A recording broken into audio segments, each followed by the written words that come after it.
On the way to Jerusalem, Jesus traveled along the border between Galilee and Samaria. He went into a village. 10 men who had leprosy met him.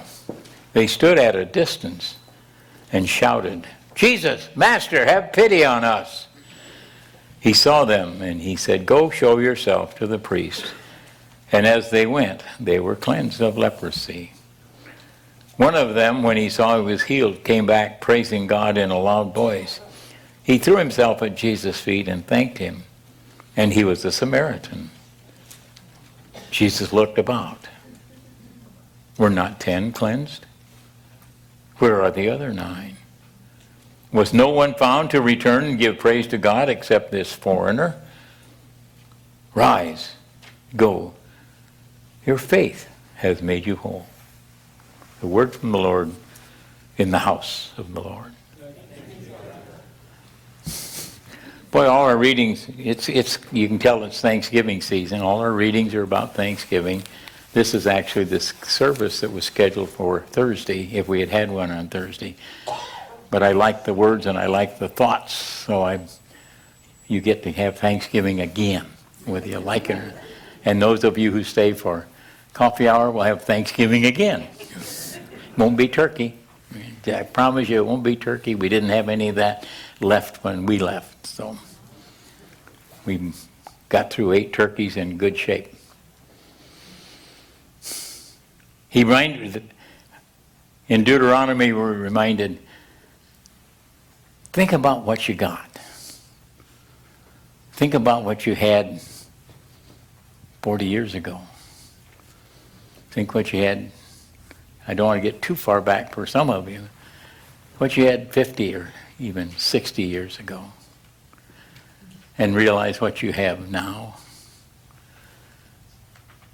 And we've all worked so hard. We've worked ourselves to our hands to the bone. We've kept our nose to the grindstone. We've kept our eye on the future. And that's hard to get anything done when you're in that kind of a position. Nothing works. You're bound over a grindstone doing nothing and looking for the ground when you ought to be looking up. The world changes every day. Tomorrow the wind may not blow.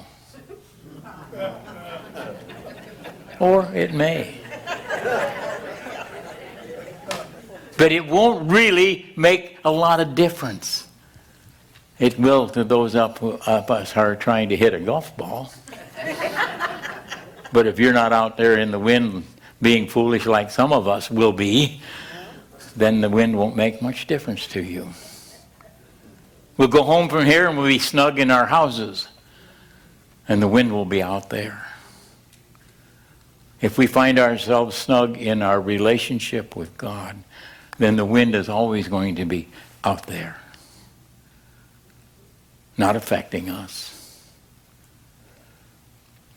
Paul wrote his letter to the people and said to them, pray often, pray always.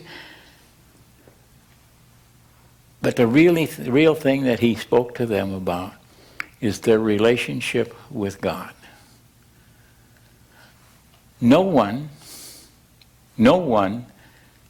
knows your relationship with God except you. No one knows how much or how little or how fantastic or how drab your relationship is. If you feel like I've given my whole being to God, then that's your relationship with Him.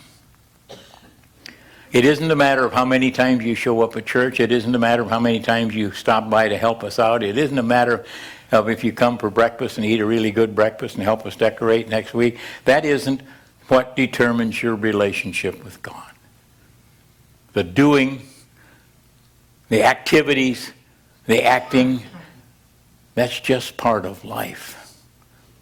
And if you do it because you have a relationship with God, it's a deepening thing. If you do it because you want people to see me up here more often than you see me somewhere else, that's not my relationship with Him. That's my relationship with my own ego. He asks us to be faithful. Faithful in all that we do. Faithful in our prayer time. Faithful in our labors. Faithful in our worship. And faithful in our service. And then he wants us to be like the 10 lepers. To have enough faith. To have enough faith that he will see us through our problems. See us through our troubles. See us into a happier state of mind. Oh, go right back to it.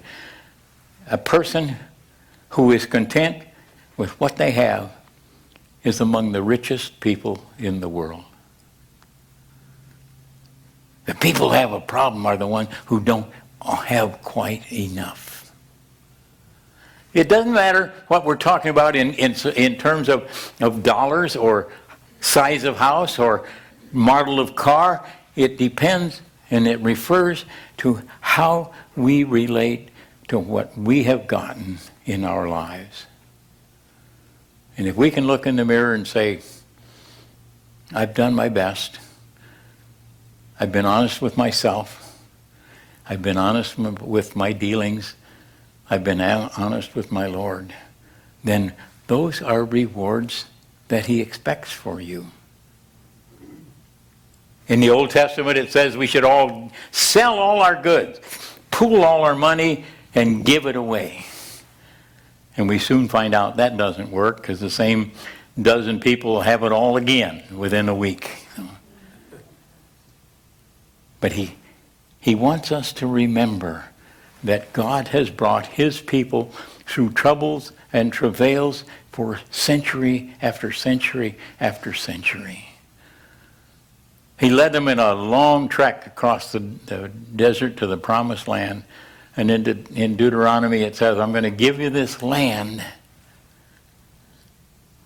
And then he tells them to cleanse the land, to clean it out, to get rid of all of the influences outside of themselves. And like almost every one of us, we just come up just a little bit short of what we ought to do for God. And the Israelites didn't do the things that God told them to do. And consequently, we've had 5,000 years of strife in a land far away. Oh. And yet, this morning's message, we read, 10 lepers came and said, be merciful unto us. And he said, go see the priest. It's all taken care of. And one of them came and said, thank you. We've been healed so many times in our life. We've been made better. We've been made nearly perfect. We've been taken care of. Whether it be by accident that didn't happen or accident that kept something even worse from happening. God's hand is in our lives everywhere in as much as we will let it be. Now he has a plan for each one of us, but he gave us veto power. And that's a dangerous thing to give to people, is veto power. How many times have you felt like I ought to do? No, I don't need to do that. How many times have we said, oh, I wish I had? We will go to our grave being more concerned about the things we did not do than the wonderful humdrum, so-so things that we did. So seek what it is that God would have you do. Listen to what he says to you and follow through and be thankful that you can communicate with a God who loves you. And if you'll commit yourself to prayer, he'll lead and guide. If you'll commit yourself to prayer, he will heal and love. If you'll commit yourself to prayer, you will feel better. Yeah. And don't be one of those who has gotten the blessings of God's love so tremendously in your life and have simply gone on your way and failed to say thank you. Whether it be 66 years of marriage or 10 years of marriage or 5 years of a good friendship, we don't know what our ultimate gift is going to be. Not ours to know, but it is ours to appreciate, ours to love, and ours to enjoy. Because he loves us. Be thankful. Be appreciative. Be true to yourself. And don't forget, the season of Thanksgiving doesn't have to be one day. It can be 364 other days as well. Thank you for being you. Thank you for caring about Christ in your life and sharing that with those around you in this place. Thank you. Amen.